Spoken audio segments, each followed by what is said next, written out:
mis à ramper pour atteindre son téléphone, tout en regardant la femme qui était sur les escaliers et qui essayait de trouver un moyen d'ouvrir les fenêtres de Baptiste. Ça y est, j'ai peur, c'est officiel.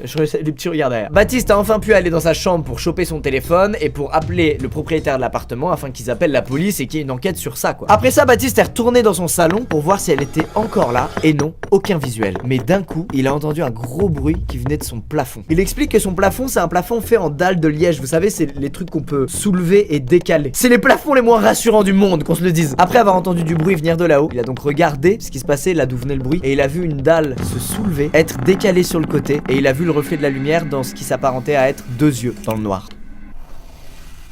Il y a vraiment des bruits, putain. Il explique alors qu'il a aucune idée de comment elle a fait pour atteindre le fameux vide sanitaire, mais qu'il a chopé un balai et qu'il a commencé à taper dans toutes les putains de dalles de son plafond. Et après un autre long moment, il a arrêté, il a compris qu'elle n'était plus là et il s'est décidé du coup à appeler lui-même la police et à leur dire de rappliquer en vitesse pour enquêter. Mais malheureusement, ça n'a